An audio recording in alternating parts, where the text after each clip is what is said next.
Sidak Teko. Siaran mendadak ketemu toko. BNN Kabupaten Sleman. Halo Sobat BNN, dimanapun Sobat BNN berada, BNN Kabupaten Sleman. Kali ini Sidak Teko, siaran mendadak ketemu tokoh BNN Kabupaten Sleman. Kita akan ngobrol dengan Mbak Maharani Divaning Tias.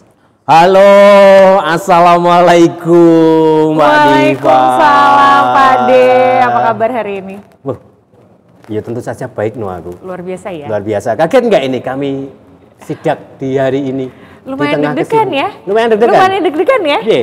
Kenapa ya kita targetnya loh? Ada bayangan apa nu disidak dengan BNN? Nggak ada bayangan apa-apa sih. Intinya berarti kan kalau misalnya disidak nih sebagai bintang tamu pada hari ini. Yes. Ada sisi positifnya bahwa dengan Putri Indonesia ini kita bisa menyebarkan segala sesuatu hal baik tentunya dan buruknya tentang narkoba. Itu sih Pak Adi. Bener gak sih bahasa tentang itu atau mau kenalan aja kita hari ini? Enggak. Yang penting kita ngobrol-ngobrol aja. Tapi memang paling penak ngobrol dengan wis pinter, cantik lagi ya loh. Jadi ngobrolin. Nah ini mesti Pak Dira bakalan kangenan soal tanya-tanya. Mbak Maharani Divaning Tias. Nggih, Pak. Ini kan di Sleman, asli Sleman, Jogja. Asli Sleman kulo Pak De. Asli Sleman. Asli Sleman, saya Bapak lahir Ibu? di Panti Rapih juga. Oh di Panti Asli Rapih. Sleman ya Pak De itu. Oh iya. Nggih, Bapak Ibu juga Penggo, Oh, Pek Tetonggo. Pek Tetonggo. Nggih, nah itu kentungan sama grojokan lah, kentungan-kentungan situ lah Pak De. Oh ya seminggu. Jadi emang bloodnya itu kalau dibelah gini darahnya Jogja. Oh, meng apa ya sak garis ya kentungan karo Garis, sak garis. karo grojokan ngono ya. Iya. Lahir di Jogja. Lahir di Jogja. Sekolah SD di mana? SD saya dulu di Muhammadiyah Condong Catur Pak De. Muhammadiyah Tapi kelas 3 baru pindah ke Jogja saya. Karena dari bayi sampai 2007 saya di Jakarta. Loh, lahir di Jogja? Lahir Loh, di Sleman karena bapak dinas. Oh. Sehingga kami pindah ke Jakarta. Oh, berarti begitu lahir ceprot nih Jogja, Nggih. langsung boyong Jakarta. Nggih. Sampai 7 Sampai tahun. sampai 7 tahun lah 2007-2008 ya kelas 3 saya sekolah di Jogja. Balik lagi di Jogja Balik di SD Muhammadiyah SD Muhammadiyah Condong Catur. Condong Catur. Lanjut di SMP-nya di mana? Saya di SMP Negeri 4 Pakem. SMP Negeri 4 Pakem. SMP Negeri 4 Pakem.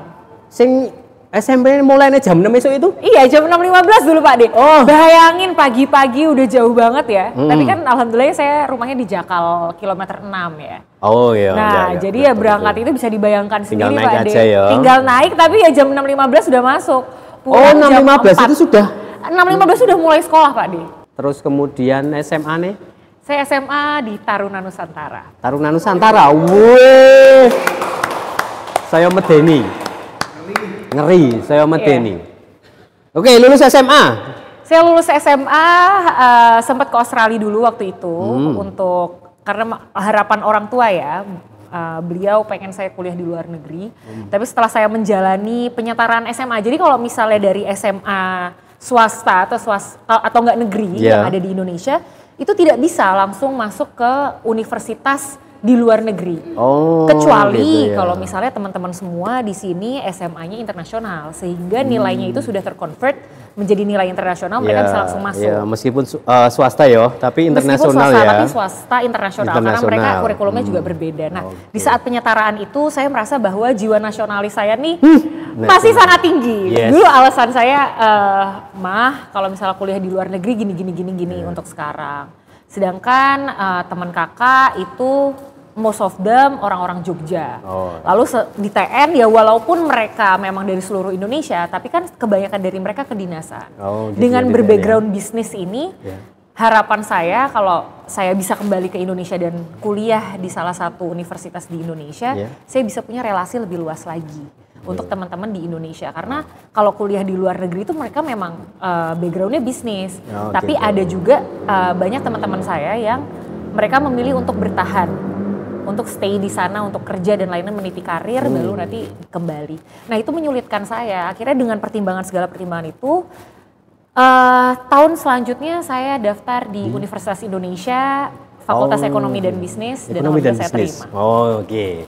di Fakultas Ekonomi dan Bisnis di Universitas Indonesia ya. Iya. Terus kan jadi Putri Indonesia ya. Iya. Apa sing apa ya istilahnya? Yang membuat Mbak Diva ini ikut ajang itu? Pengen, iya. Jadi memang mengikuti Putri Indonesia itu udah cita-cita saya dari kecil, Pak D. Oh, sudah dari kecil. Sudah dari kecil. Cita-cita. Saya dulu sering banget menirukan lah, memanifestasi hal-hal baik ini agar kedepannya menjadi kenyataan. Oh, gitu. Nah, pada akhirnya sudah terbangun dari kecil ya. Benar. Akhirnya sepanjang perjalanan waktu dengan cita-cita saya menjadi Putri Indonesia ini yang membuat akhirnya saya berada di suatu jalan yang saya tapake ini untuk menuju Putri Indonesia itu harapannya. Ya. Karena di Putri Indonesia ini saya juga berharap bahwa saya bisa menyebarkan hal-hal yang baik, yang positif, apa yang saya punya dengan platform Putri Indonesia itu sendiri. Putri Indonesia di inovasi Dan teknologi. Loh, memang ada berapa macam? Jadi memang di Putri Indonesia ini sebelumnya kami melalui tahap-tahap gitu ya, tahap-tahap seleksi dan akhirnya tersortir menjadi 45 finalis. Oh, 45 finalis ini kan sebenarnya mencakupi seluruh provinsi di Indonesia. Tetapi memang ada beberapa provinsi yang mereka dikasih tambahan gitu. Jadi misalnya ada DKI Jakarta itu sampai 7 Pak di tahun ini. Satu provinsi bisa 7 karena kan kami di Putri Indonesia juga melihat potensi ya. Bagaimana di masing-masing daerah itu banyaknya perempuan yang berpotensi itu kan akan diberi panggung juga gitu Pak D. Sehingga dari 45 itu kami nanti menuju top 16. Ya, nanti dari menuju ke 16 besar. Menuju 16 itu dari penilaian juri dan juga dari pemirsa. Jadi ada 3 dari vote. Oh yes, after 16. After 16 nanti langsung step forward ke top 6. Iya, jadi di top 6 itu ada Putri Indonesia itu yang juara nomor satunya, Putri Indonesia 2025. Putri Indonesia 2025. Lalu dilanjutkan Putri Indonesia Lingkungan 2025. Oh, Putri Indonesia Lingkungan. Lalu ada Putri Indonesia Pariwisata, Putri Indonesia Kebudayaan, dan Putri Indonesia Inovasi dan Teknologi. Inovasi dan Teknologi. Iki maksudnya gini, Putri Indonesia Inovasi dan Teknologi ya. Itu nek cara kasarannya kok cara bodone itu yang dinilai apa nih? Kamu punya inovasi gitu apa piye? Sebenarnya gelar itu kan memang diberikan, ini baru Pak D, untuk yang runner up 4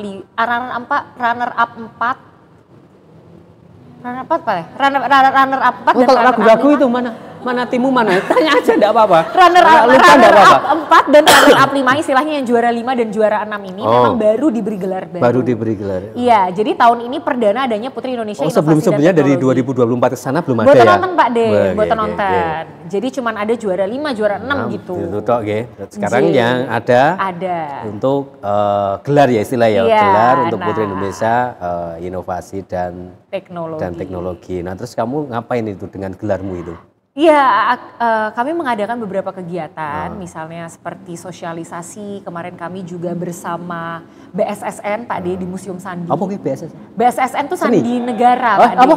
Sandi Negara. Sandi Negara. Sandi Negara. Jadi bagaimana kita melakukan penyuluhan juga untuk adik-adik kita SMP se-Yogyakarta dalam penggunaan media sosial, dalam penggunaan teknologi seperti itu, agar mereka sekarang adanya AI itu mereka tidak terlalu ketergantungan lah terhadap AI itu sendiri. Ya, jadi kayak memberikan sosialisasi kayak gitu ya. Iya, lalu menjadi speaker, apapun Pak Deta. Ada nggak sosialisasi narkoba?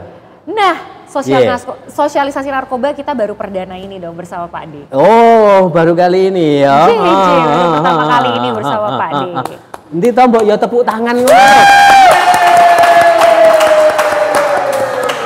Apa tuh sepiro? Jadi suatu kehormatan juga loh ini aku bisa duduk bareng Pak D. Iya ya, tak sidak ya. Iya. Oke. Monggo Pak D. Udah tahu tentang narkoba? Sedikit sejauh mana yang kamu ketahui tentang narkoba seperti apa kayak ngopo? Oke, coba. Pak D mau tahu. Putri Indonesia Inovasi dan Teknologi, kita tes pengetahuannya tentang narkoba. Iya. Apa yang kamu ketahui? Jadi narkoba itu tentunya berbahaya ya Pak Ade. Ya. Tidak hanya untuk diri sendiri tetapi untuk orang lain. Iya. Karena narkoba ini juga sangat berdampak terhadap fisik kita, terhadap lingkungan kita, dan terhadap masa depan kita juga. Tuh, iki saya ngomong Putri Indonesia li. Saya ngomong Putri Indonesia berarti kan bener toh. Nek narkoba itu selain merusak diri sendiri juga orang lain itu kan fakta kan ya. Karena mitosnya kan apa Ini kan? real atau Madrid gitu Ah, kan? ini kayak gitu. Real atau Madrid, tapi mah bal-balan nih. Ya. Ini sih ngomong Putri Indonesia. Lanjut.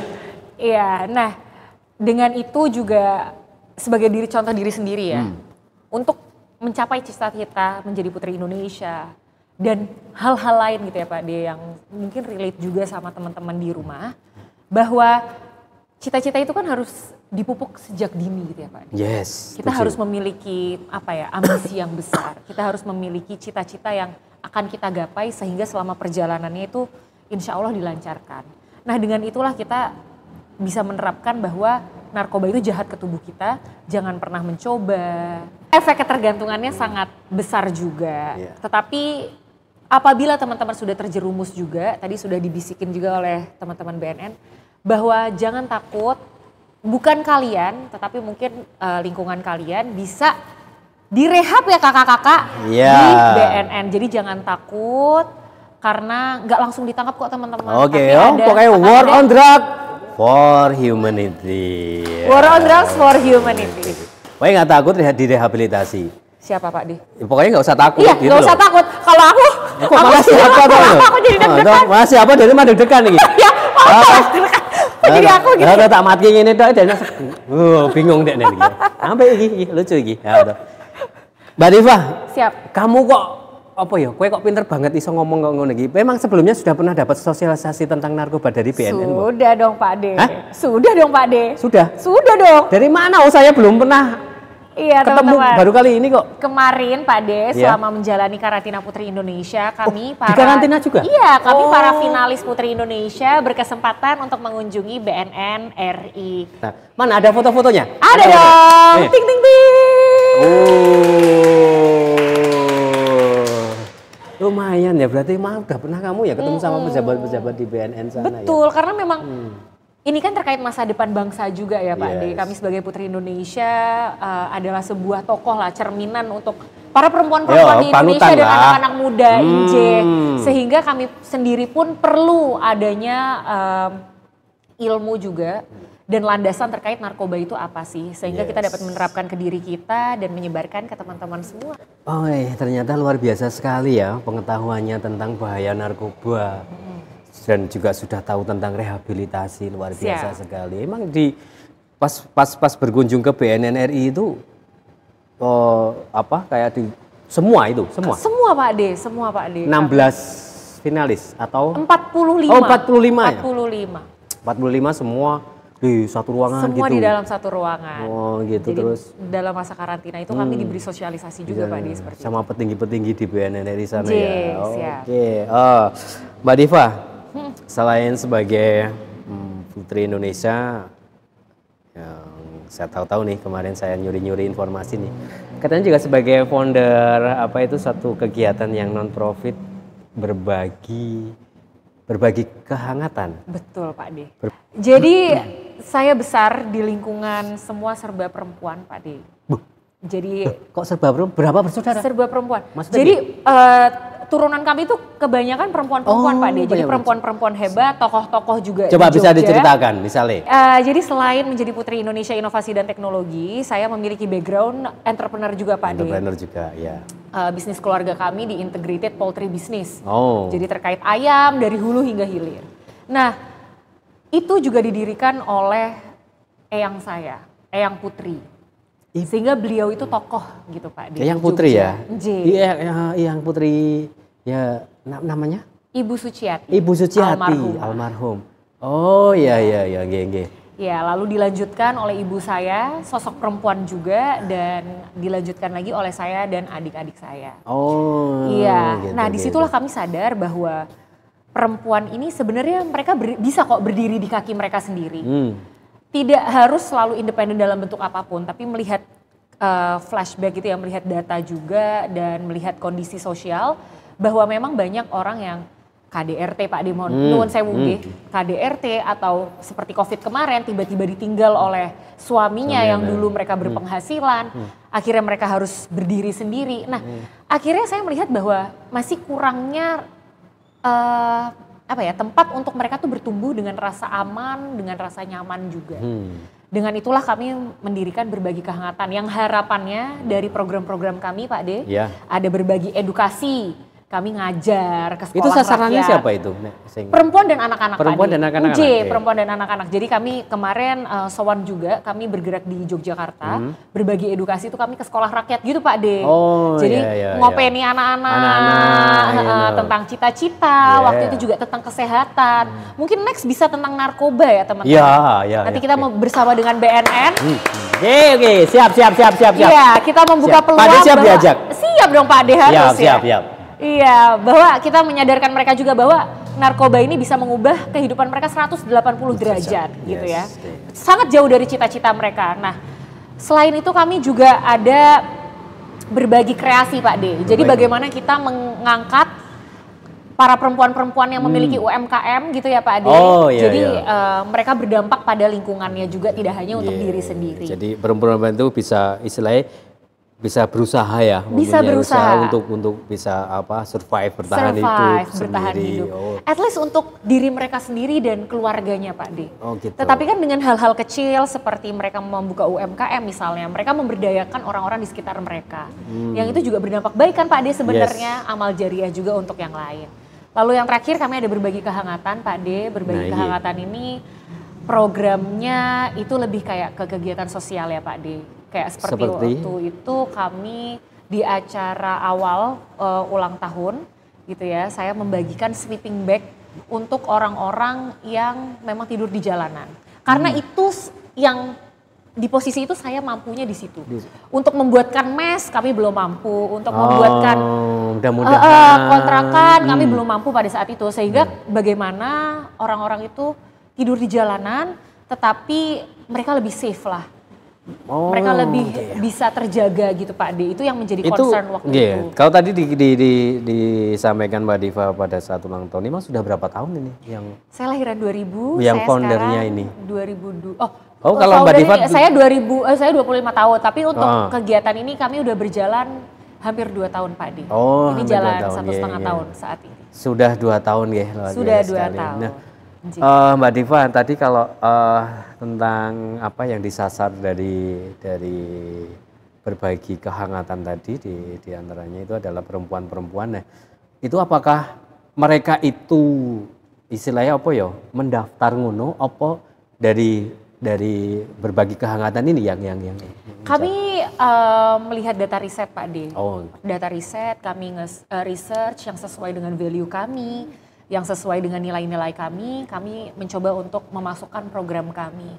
Dan alhamdulillahnya mereka sangat berespon baik ya Pak De, dari anak-anaknya dan juga pihak yang kami tuju gitu. Itu maksudnya kegiatan ini sendiri atau ada pendukung-pendukung pihak lain gitu? Kami sendiri Pak De. Sendiri? Iya, kami benar-benar dari yayasan. Jadi istilahnya kami memberikan apa yang bisa kami beri dan berbagi kepada orang lain.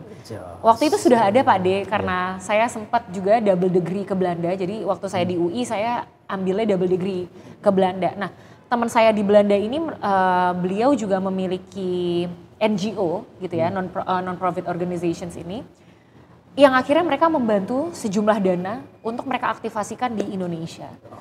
Nah, itu sponsor pertama kami juga sih. Luar biasa sekali ya. Seseorang yang kita sidak di episode kali ini, ya, tadi sudah sering berkali-kali saya sampaikan, cantik, pintar, baik hati, tidak sombong, pintar ngaji, kurangnya opo jal ini. Gak bisa masak. Gak bisa masak ya. Kalau gak bisa masak gampang.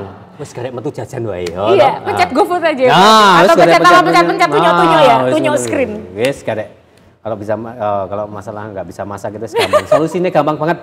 Sangat mudah sekali, luar biasa sekali. Di penghujung obrolan kita cukup seru ya. Seneng aku nek ngobrol karo wong. Cukup aja serunya. Emang nggak seru banget Pak De? Seru banget dong, seru banget lah.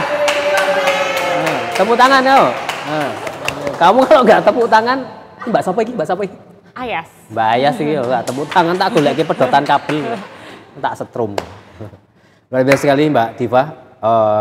Terakhir boleh dong disampaikan buat Sobat BNN, buat teman-teman semua generasi muda di wilayah Kabupaten Sleman khususnya daerah istimewa Yogyakarta dan di seluruh Indonesia Raya.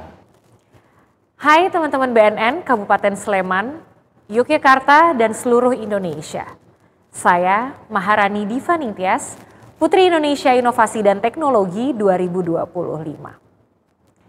Aku dan kamu memiliki hak untuk memilih masa depan kita sendiri. Jauhi narkoba, karena narkoba akan mengubah hidup kalian 180 derajat. Di era yang serba digital ini, teman-teman dapat memilah konten apa saja yang sekiranya teman-teman bisa nikmati dan hindari. Oleh karena itu, kita dapat pahami bahwa narkoba ini sangat berdampak pada generasi selanjutnya. Oleh karena itu teman-teman, inovasi akan terus berjalan tidak hanya untuk bangsa ini, tetapi untuk diri kalian dan masa depan keluarga kalian. Jauhi narkoba, karena Indonesia lahir dari anak muda yang cerdas, inovatif, dan berdaya saing. Seperti tagline-nya Pak De, Yes. 1, 2, 3. War on Drugs for Humanity.